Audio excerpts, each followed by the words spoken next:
So it's really important that we understand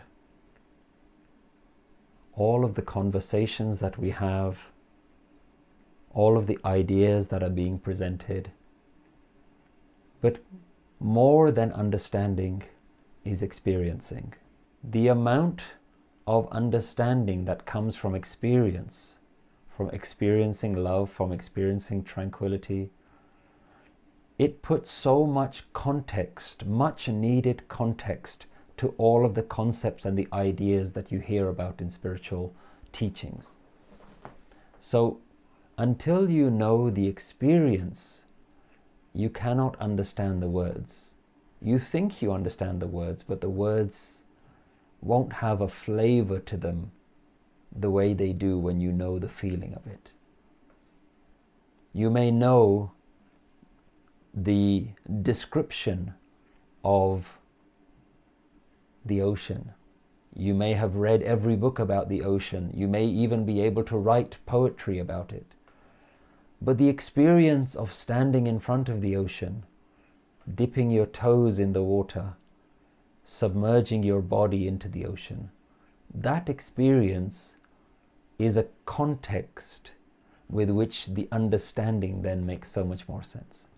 So this is why I put so much emphasis on not just reading spiritual wisdom, not just reading the prayers or reading the Gurbani and having no real desire to taste the meaning of those words. A lot of the times I get questions about translations.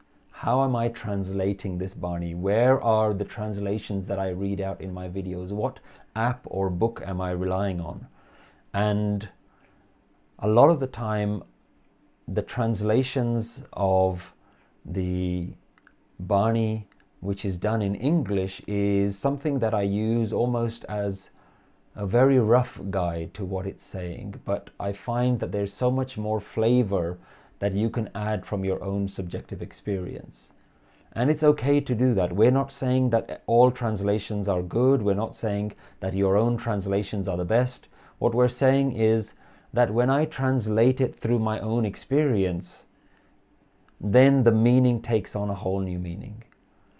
And we must understand that the gurus and the saints and the bhagats that were describing this Bani were describing it with so much emotion.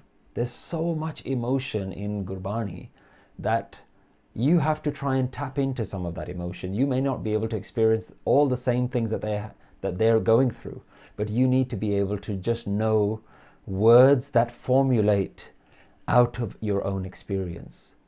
That relatability with the Bani is so important.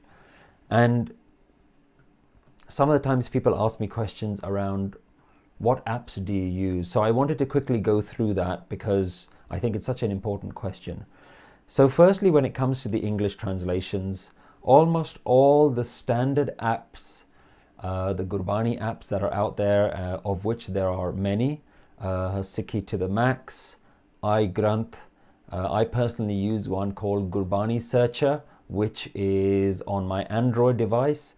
The reason I like to use that is because they have the standard English translation, and the point I was going to make was that all the apps seem to use this one translation, which is one of the more recent translations, and that is a translation that has been created to be the most relatable when it comes to the modern English language. And some of the previous attempts at translations were done in somewhat technical language, somewhat old school language, using words like thee and thy and thou, and those words are not necessarily words that we relate to. We certainly don't use them in our everyday language. So when you look at Sikh to the Max, Gurbani Searcher, iGranth, they all use a standard English translation, which is the most modern translation.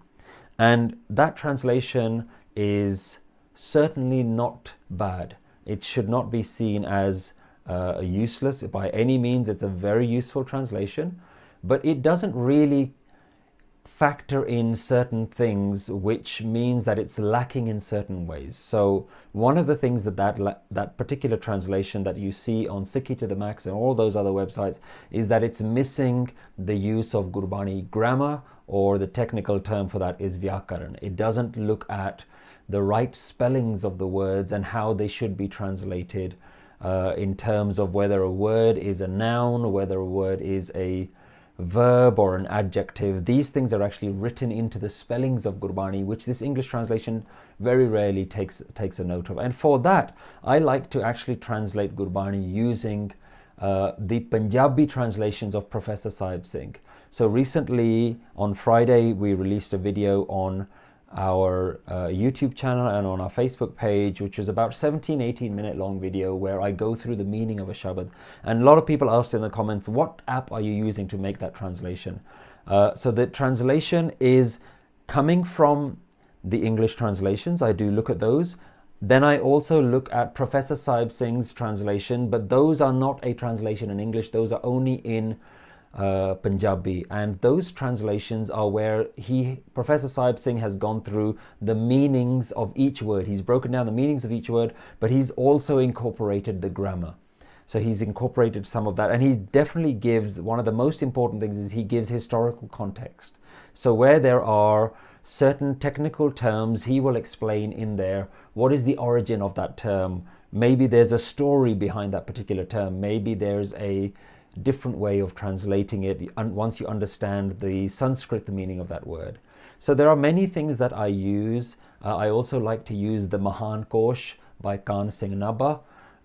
Again, that is a translation of each and every word and concept in Gurbani. It's not a line-by-line translation of Guru Granth Sahib, but it's a word-by-word translation. It's more like a dictionary or an encyclopedia of Guru Granth Sahib. So I use a variety of different ideas and sources to try and understand Gurbani.